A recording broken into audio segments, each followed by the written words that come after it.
Friends, welcome to my YouTube channel Botania by independent botanist. दोस्तों, मैं हूं तान्या शर्मा और मैं आ गई हूं आपसे बातचीत करने के लिए, आपसे रूबरू होने के लिए। तो दोस्तों, आज का जो हमारा टॉपिक है वो रेस्पिरेशन ही है, जिसको हमने लास्ट जो लेक्चर था इसी के लिए बनाया था और इसको ही हम आगे कंटिन्यू करेंगे। तो सबसे पहले हम ले लेते हैं आज का क्वेश्चन जो मैंने पिछले वीडियो में आपको पूछा था। सो माय क्वेश्चन वाज कि कौन सा ऐसा बॉडी पार्ट है या कौन सा ऐसा साइट है इन ह्यूमन बॉडी जहां पे लैक्टिक एसिड बनता है ड्यूरिंग एनारोबिक रेस्पिरेशन, या फिर एनारोबिक रेस्पिरेशन ह्यूमन बॉडी में कहां होती है। This was the question and the correct answer is in muscles and joints during exertion. जब भी आप वर्कआउट करते हैं, let's suppose you are running, okay, और you are doing workout in gym और एट योर प्लेस, तो क्या होता है, जो एरोबिक रेस्पिरेशन है वो इतनी ज्यादा ऑक्सीजन की जो रिक्वायरमेंट वहां जनरेट हो रही होती है मसल्स में, उसको कंप्लीट नहीं कर पाती। So due to the lack of that oxygen क्या होता है, वहां पे एनारोबिक रेस्पिरेशन स्टार्ट हो जाती है और वो क्या बनाती है, लैक्टिक एसिड बनाती है। और आज हम वही पढ़ेंगे, लैक्टिक एसिड कैसे बनता है या बाकी कंपोनेंट्स कैसे बनते हैं। ठीक है, तो आज का लेक्चर स्टार्ट करते हैं। रेस्पिरेशन का हमने पढ़ा था कि क्या होता है, the breakdown of glucose to release ATPs, right. तो इसका आज ब्रेकडाउन कैसे होगा ग्लूकोज का, हम वो पढ़ेंगे। ठीक है, अभी हमने उसका रेस्पिरेशन का डेफिनेशन पढ़ा, उसका साइट पढ़ा, उसका इंपॉर्टेंस पढ़ा, उसकी टाइप्स पढ़ी। Now we will deal with the breakdown of glucose. So glucose क्या है, ग्लूकोज एक 6 कार्बन कंपाउंड है। मतलब एक ग्लूकोज के मॉलिक्यूल में कितने कार्बन हैं, 6। ठीक है, जैसे ही इस पे ऑक्सीजन का होगा अटैक, इसकी हुई ऑक्सीडेशन, किसकी वजह से, रेस्पिरेशन प्रोसेस हुआ। ये समझ में आया। ठीक है,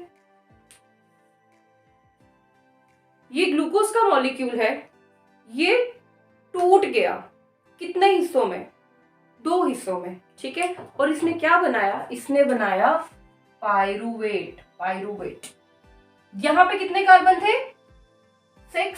यहां कितने कार्बन है, 1 2 3, देख पा रहे हो आप, 1 2 3। ठीक है, 3 जो है आपके यहाँ पे कार्बन के मॉलिक्यूल्स हैं, this one, this and this. यहां कितने थे, 6। ठीक है, तो इसीलिए एक 1 molecule of glucose breaks down into 2 molecules of pyruvate। ठीक है, क्या होगा, एक ग्लूकोज का मॉलिक्यूल जो है वो 2 में टूट के 2 पायरुवेट में बनेगा। एंड उसके बाद क्या है, 3 चीजें हो सकती हैं। ठीक है, यहां तक जो है जो कॉमन स्टेप है for aerobic and for anaerobic respiration. Okay, but after this condition will apply कि ऑक्सीजन है या कम है या है ही नहीं, उसके हिसाब से जो आगे प्रोडक्ट्स बनेंगे।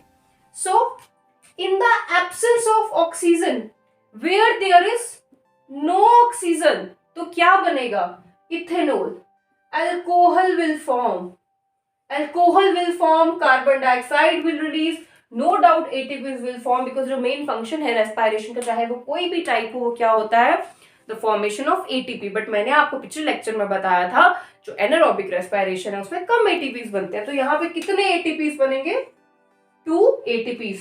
और ये कहाँ होती है, यीस्ट में।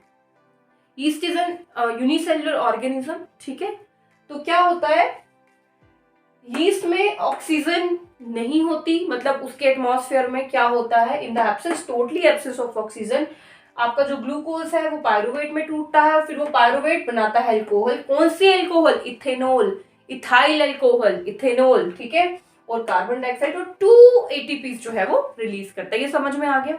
Now next, where there is oxygen but less oxygen, lack of oxygen, बिल्कुल जीरो नहीं है, बस थोड़ी कम है, कम सप्लाई हो रहा है ऑक्सीजन का, human muscle cells during exertion, I would say. ठीक है, तो मैंने आपको जैसे शुरू में बताया, क्वेश्चन भी यही था कि जब एरोबिक रेस्पिरेशन इतना ब्लड सप्लाई वहां जल्दी जल्दी नहीं कर पाती या इतनी ऑक्सीजन जो है वहां नहीं पहुंच पाती, तो वहां एनारोबिक रेस्पिरेशन होता है और वहां क्या बनता है, लैक्टिक एसिड प्लस एटीपी। कितने ATP, again 2 ATP, lactic acid. Now this lactic acid का इंपॉर्टेंस इज, इसी लैक्टिक एसिड की वजह से हमें क्रैम्प्स फील होते हैं, इसका एक्यूमुलेशन हो जाता है हमारे स्केलेटल मसल्स में। ओके, जैसे अगर मैं बात करूं, आप वैष्णो देवी चले गए, यहाँ से पैदल यात्रा करने चले गए, अमरनाथ चले गए, ठीक है, या फिर आप ट्रैकिंग करने चले गए कहीं भी, भद्रवाह चले गए, पंचैरी वाली साइड चले गए, आप ट्रैकिंग करने चले गए, तो आप फील करते थोड़े टाइम बाद ना आपको क्रैम्प्स बहुत ज्यादा पड़ना शुरू हो जाता है, पेन, और नेक्स्ट डे तो बहुत पेन रहती है, क्योंकि वो रात भर जब रेस्ट लगता है आपको, तो जितना लैक्टिक एसिड होता है वो एक्यूमुलेट हो जाता है, and it because of that lactic acid we feel cramps. ठीक है, so this is the property of lactic acid. And इधर भी कितने एटीपीज रिलीज होंगे? 2 ATPs. Now this was about, first 2 were about anaerobic respiration. Now let's talk about aerobic respiration. Okay, aerobic respiration में क्या होगा? abundance of oxygen, abundant supply of oxygen.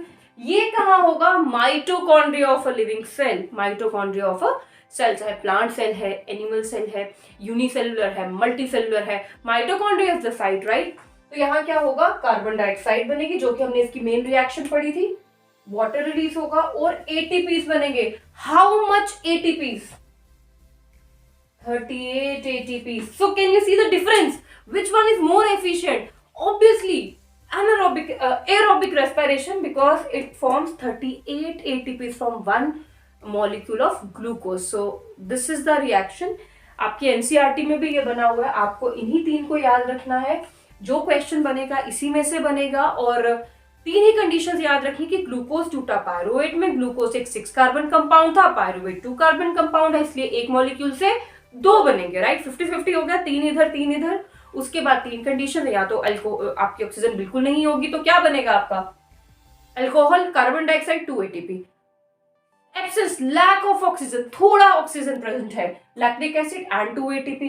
And finally जब there is full supply of oxygen which is aerobic respiration, तो आपका CO2 water 38 ATPs बनेंगे, and we need a lot of energy. That's why हमारे living cells में, mitochondria में क्या होता है? एरोबिक रेस्पिरेशन ही होती है। समझ में आ गया?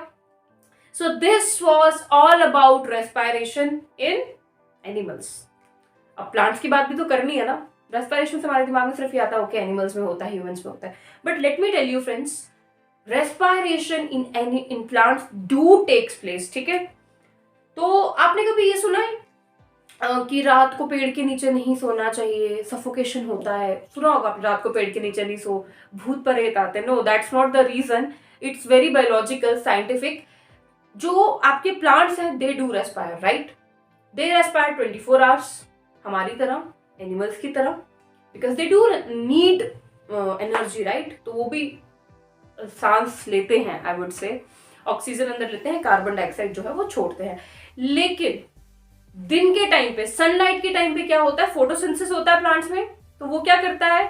ऑक्सीजन रिलीज भी करता है। अगर कार्बन डाइऑक्साइड रेस्पिरेशन से निकल रही है तो ऑक्सीजन भी फोटोसिंथेसिस से रिलीज हो रही है, तो वो न्यूट्रल रहता है। लेकिन रात में सन तो नहीं है, राइट, तो उसकी वजह से क्या होगा? वहां पे CO2 रिलीज होगी सिर्फ, इसलिए बड़ी बार सफोकेशन होती है अगर रात को पेड़ के नीचे सो। इसीलिए मना करते हैं कि रात को पेड़ के नीचे नहीं सोना चाहिए। ठीक है, now if I talk about respiration in plants, तो plants are very smart, very दयावान। तो ये क्या करते हैं? किसी एक पर्टिकुलर ऑर्गन पे इतना प्रेशर नहीं डालते। ये बोलते हैं भैया if I am living in this particular story, तो इस स्टोरी का ध्यान मैं रखूंगा, नीचे वाले का जो रह रहा है वो रखेगा, सबसे नीचे वाले का बेस ग्राउंड फ्लोर का जो वहां रह रहा है वो रखेगा। तो लीव्स अपने हिसाब से रेस्पायर करते हैं, स्टेम अलग हिसाब से, या ट्रंक को हम कह ले अपने हिसाब से रेस्पायर करते हैं, रूट्स अपने लेवल पे रेस्पायर करते हैं। Not like animals, not like human beings, like lungs जो है रिस्पॉन्सिबल है, पूरा एक हमारा रेस्पिरेटरी सिस्टम है। इनका रेस्पिरेटरी सिस्टम 3 हिस्सों में डिवाइडेड है। देख लेते हैं इसको एक बार। अगर मैं बात करूं लीव्स की, लीफ बना देते हैं यहाँ पर। लीफ में हमने पढ़ा था कि क्या होते हैं? छोटे छोटे पोर्स होते हैं जिनको हम क्या कहते हैं? स्टोमेटा। जब मैं आपको फोटोसिंथेसिस पढ़ा रही थी, मैंने आपको बताया था CO2 अंदर किससे आती है? इसी स्टोमेटा से। ऑक्सीजन जो बनी वो बाहर किससे जाती है? इसी स्टोमेटा से। अगेन जब रेस्पिरेशन के टाइम ऑक्सीजन चाहिए, यहीं से अंदर आएगी, और CO2 बाहर भी इसी से जाएगी। तो stomata is responsible for the respiration in leaves, stomata. Respiratory organ क्या है लीव्स में? Stomata. Please note it down, stomata.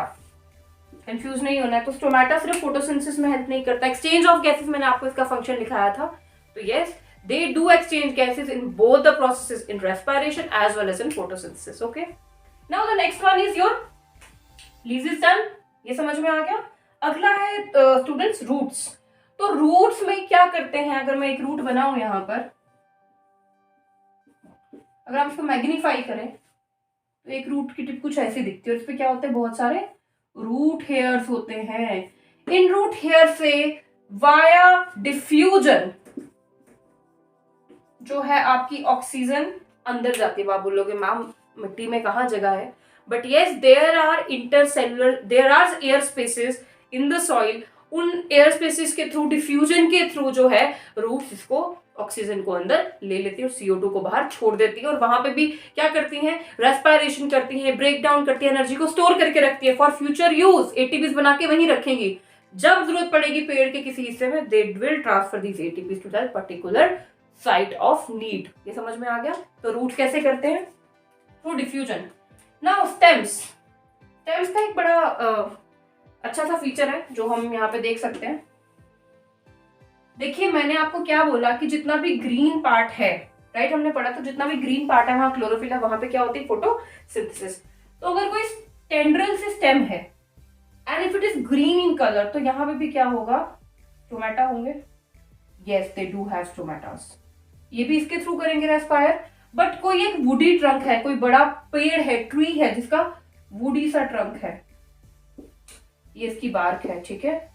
तो इस पे क्या होगा, इस पे छोटे छोटे पोर्स होते हैं जो कि खुले रहते हैं, इनको हम क्या कहते हैं, लेंटिकल्स या लेंटिसल्स, ठीक है। We call them as lenticels. So stem or woody portion of a plant respire through lenticels. तो तीन चीजें याद रखनी है आपको। The very first one, in plants respiration occurs in leaves via stomata, in stem stomata and lenticels, lenticels in case of woody bark वाला area, and roots में होगा via diffusion. So यहाँ पे हमारा respiration complete होता है। आपको बस कुछ specific points को याद रखना है। Now question for today is, यहाँ yeast लिखा है मैंने आपको कहा है यूनिसेल्युलर माइक्रो ऑर्गेनिज्म है।